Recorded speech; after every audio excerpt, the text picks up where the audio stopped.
Meus queridos irmãos e irmãs, na leitura contínua dos evangelhos sinóticos durante a semana, nós começamos agora a ler o evangelho de São Lucas.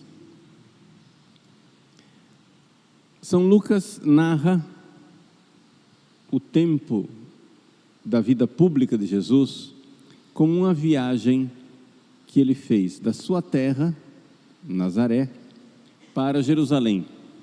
É aquilo que São Lucas chama de a subida de Jesus, a ascensão de Jesus para Jerusalém. Essa firme decisão de Jesus de morrer por nós. Mas desde o início, São Lucas apresenta Jesus como aquele que veio realizar as Escrituras.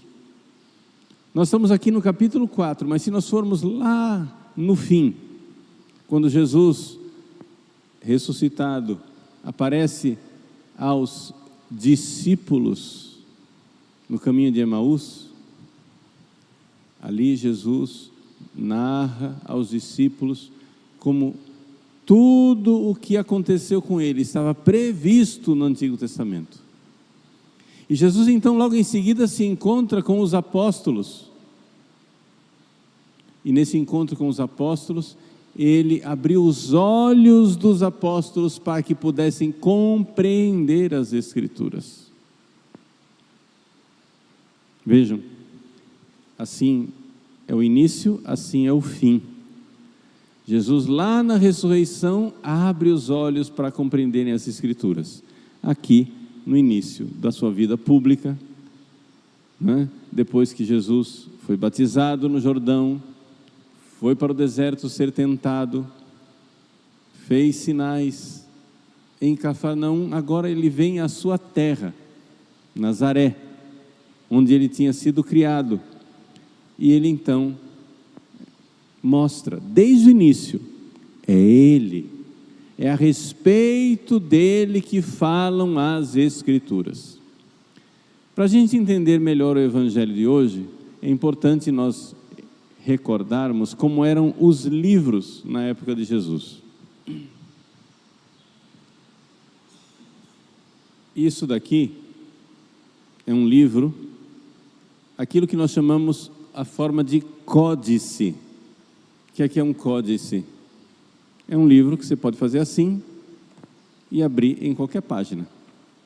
Para você ir do início ao fim do livro, basta girar.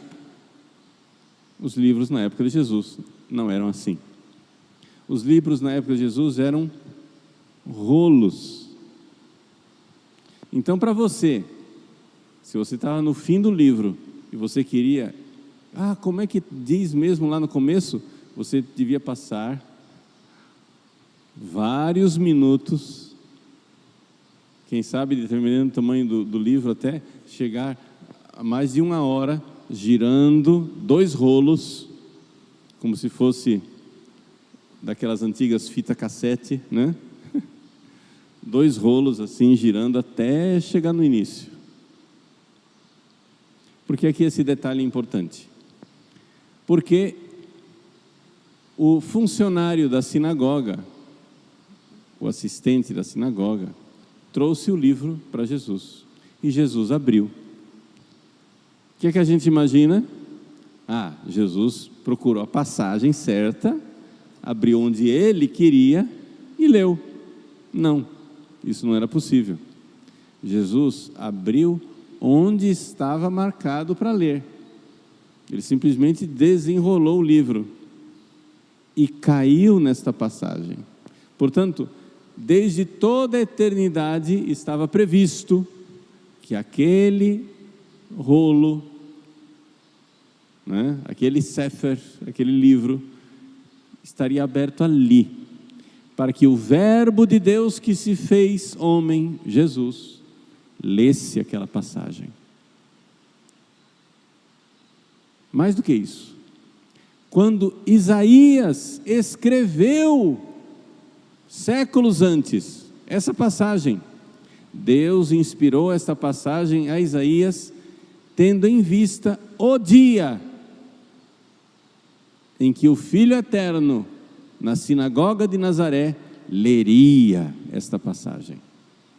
Essas escrituras foram escritas para serem lidas por Jesus naquele dia.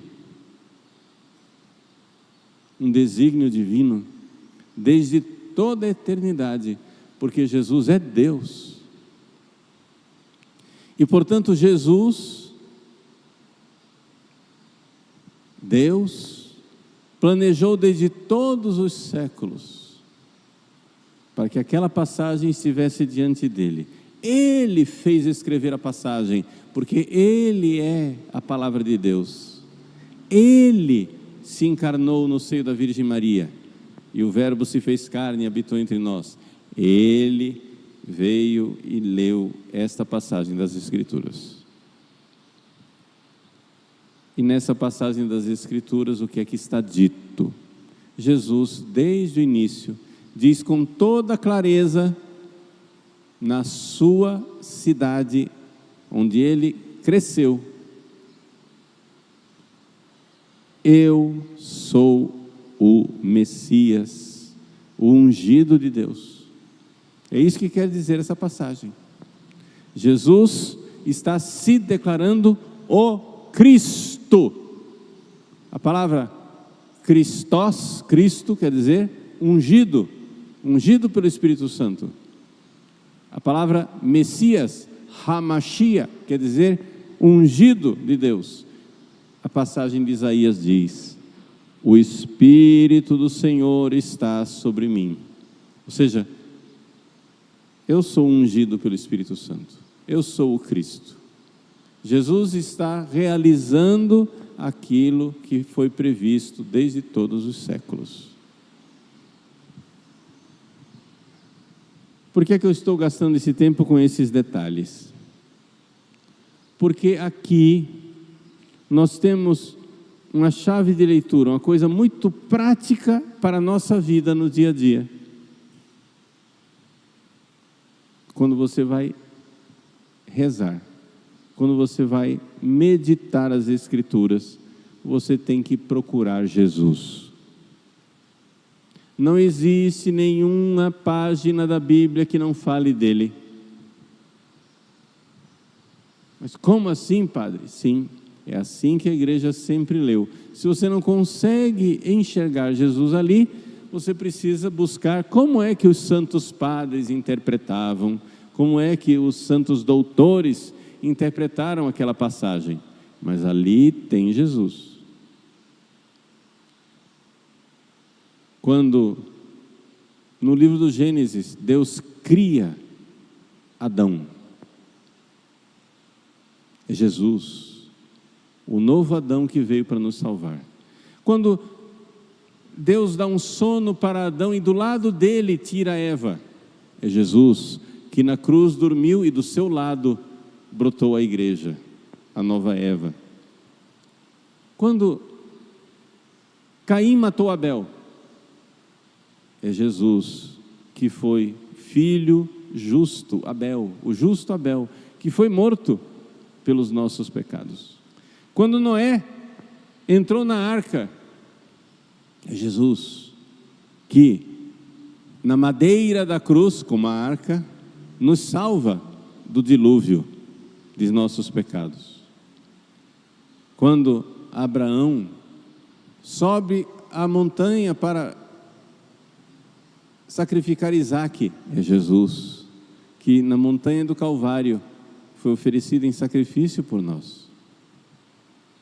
Quando Moisés sobe a montanha para nos dar os 10 mandamentos, é Jesus que sobe a montanha e no sermão da montanha nos dá a nova lei.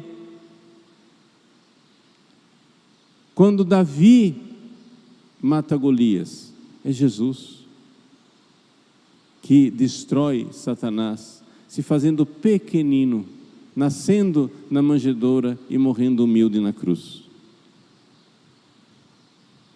Quando Salomão constrói o seu templo, é Jesus, que agora é o lugar onde Deus habita em nosso meio. Até mesmo nas passagens onde nós vemos guerras ódio, tantas coisas terríveis. Quando nós lemos, por exemplo, nos livros dos Salmos, orações de vingança, nós temos que ver Jesus que derrota Satanás.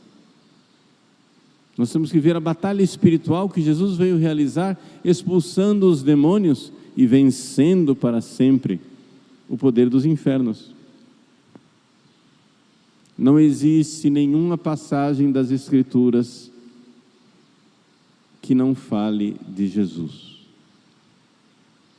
Deus só tem uma única palavra, uma palavra breve, diz São Bernardo, uma palavra brevíssima, uma palavra onde tudo está compendiado, tudo está resumido, é Jesus.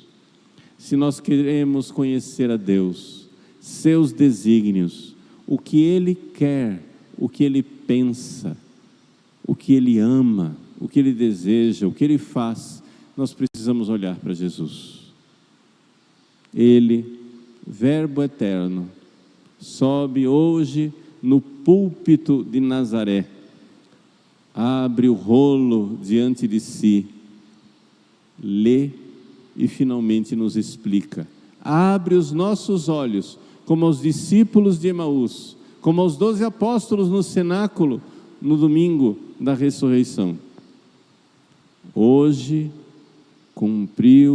se cumpriu esta passagem da Escritura que acabastes de ouvir. É Ele quem diz: eu sou a realização de todas as Escrituras, e eu sou também a realização e o sentido da sua vida.